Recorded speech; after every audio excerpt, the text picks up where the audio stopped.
জন্ম, মৃত্যু, বিয়ে, এই তিন কাজেই খুব পয়সা খরচ হয়। প্রতিটা ঘরে ঘরেই জন্ম, মৃত্যু, বিয়ে হয়। এটাই সমাজ ও সংসারের নিয়ম। প্রকৃতির ভারসাম্যটাও তো বজায় রাখা প্রয়োজন।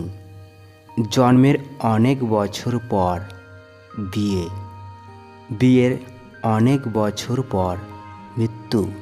জন্মের পর এবং মৃত্যুর আগে অসংখ্য ঘটনা ঘটে। মৃত্যুতে কোনো আনন্দ নেই। জন্ম এবং বিয়েতে এক আকাশ আনন্দ। জন্ম, মৃত্যু, বিয়ে, এই তিন নিয়েই মানব জীবন। বিস্তারিত জানতে ভিডিওটি অবশ্যই শেষ পর্যন্ত দেখুন এবং দয়া করে চ্যানেলটি সাবস্ক্রাইব করুন।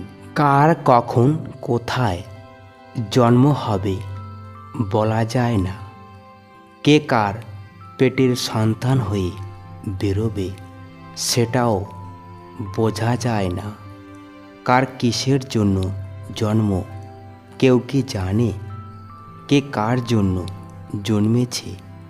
কে কাকে বাঁচাতে জন্মেছে? কে কাকে শেষ করতে জন্মেছে কোনো দিনও আগে থেকে জানা যায় না। কে কখন মারা যাবে তার আগাম খবর আপনি কোনো দিনও পাবেন না। এই হয়তো গতকালই তাকে দিব্যি দেখলেন, আবার আজই সে মারা গেল হঠাৎ করেই। আবার কে মেরেছে সেটাও বলা যায় না। হয়তো পুরো দোষটা একজন পেল তাকে খুন করার জন্য, অথচ সেই খুনের বহু বছর পরেও হঠাৎ ধরা পড়ে গেল সেই আসল খুনি। আবার এটাও হতে পারে যে সবাই জানে সেটা অ্যাক্সিডেন্ট, কিন্তু সেটা খুন। মৃত্যু তো যখন ইচ্ছা, যেখানে ইচ্ছা, যেভাবে ইচ্ছা, যার হাতে ইচ্ছা হতে পারে।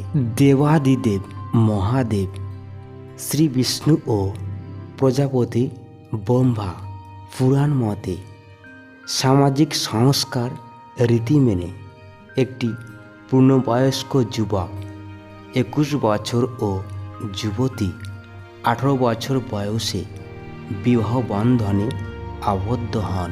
বিয়ে হলো জীবনের সবথেকে বড় নতুন মোড়। সেই মোড়টা জীবনে এলে লাইফটাই বদলে যায় আমাদের। কার কখন বিয়ে হবে, কার সাথে বিয়ে হবে, কিভাবে বিয়ে হবে। ধরুন সেই ছোট্ট থেকে ভেবে রেখেছেন একজনকে বিয়ে করব, কিন্তু করা গেল না তাকে বিয়ে। মেনে নিতে হলো। কি করবেন? আবার যদি দেখা যায় যে সেই মানুষটাই আপনার সেই কাঙ্ক্ষিত মানুষটি, তখন কি আর আনন্দ সামলাতে পারবেন? পারবেন না। আবার যদি কখনো একটি খারাপ মানুষের সাথে আপনার বিয়ে হয়ে যায়, অথচ তাকে আপনি ভালোবেসে ফেলেছেন, কি করবেন? বিয়ে কি ভাঙতে পারবেন? পারবেন না। বিয়ের বন্ধন এমনই যে ভাঙা যায় না। আবার যদি সব নিয়মের বিরুদ্ধে গিয়ে ভেঙেও ফেলেন, তবে কি সারা জীবন নিজের ইচ্ছে মতো সিঙ্গেল থাকতে পারবেন? নাকি আবার কারোর সঙ্গে বিয়ে হয়ে যাবে আপনার? উল্টো দিকে যে বলে আমি কোনো দিন বিয়েই করব না, তারও বিয়ে হয়ে গেল একদিন। সে কিভাবে সংসার করবে কিছুই তো প্ল্যানিং করা ছিল না। সর্বশেষে বলা যেতেই পারে আসলে আমাদের এই জন্ম, মৃত্যু আর বিয়ে, তিনটি জিনিস তিন বিধাতার হাতে। এই তিন বিধাতা নিয়েই জীবন। ভিডিওটি ভালো লেগে থাকলে অবশ্যই লাইক, কমেন্ট এবং ভিডিওটি শেয়ার করে অন্যদের দেখার সুযোগ করে দিন।